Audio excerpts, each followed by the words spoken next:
Okey, hari ni kita tengok satu soalan ADMAT daripada bab indices and logarithm. Hari ni kita tengok cara buat soalan macam ni. Okey, apabila kita tengok soalan macam ni, kita tengok dulu base yang apa boleh jadikan sama. Contoh kita ada 25 kuasa Y. Kita boleh jadikannya 5 kuasa 2Y. Seterusnya, kita tulis saja apa yang ada kat atas. Jadi sekarang kita ada dua nombor yang mempunyai base dia 5. Okey, untuk menyenangkan kerja kita tulis let 5 kuasa Y sama dengan M. M adalah unknown, jadi kita boleh tukar unknown tersebut dengan alfabet yang lain.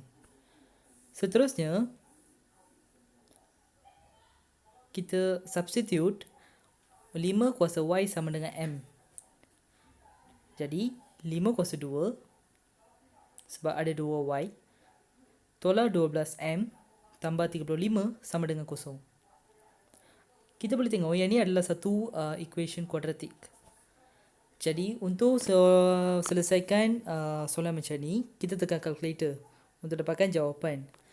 Akhir sekali kita akan dapat dua jawapan M punya value. Jadi kita faktorkan M tolak 7 dengan M tolak 5. M sama dengan 7 dan lagi satu adalah M sama dengan 5. Jadi M tu adalah 5 kuasa Y. Jadi untuk soalan macam ni, kita soalan tanya solve. Jadi kita kena cari Y punya value. Jadi kita tulis 5 kuasa Y sama dengan 7.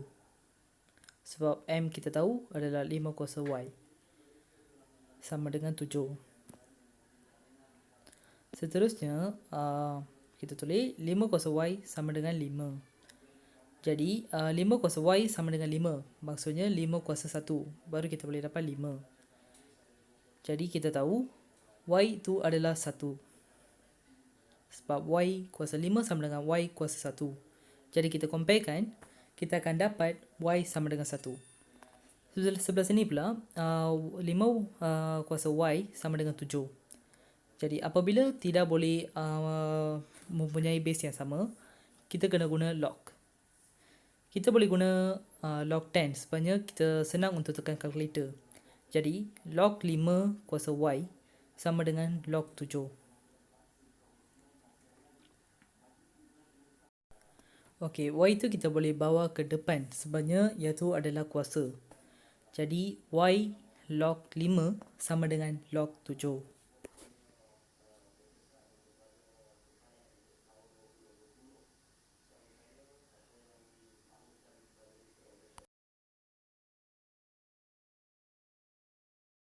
Langkah seterusnya, kita jadikan Y sebagai bos dan tukar bawa log 5 ke sebelah.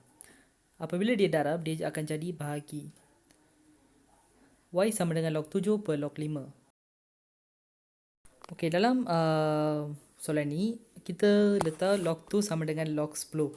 Jadi kita terus boleh tekan calculator untuk dapatkan jawapan. Iaitu adalah maksudnya log 10 7 per log 10 5.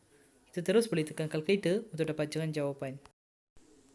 Jadi kita akan dapat jawapan kita Y sama dengan 1.209. Jawapannya mesti kena ada dalam 4 angka bererti. Jadi yang inilah caranya untuk buat soalan log macam ni.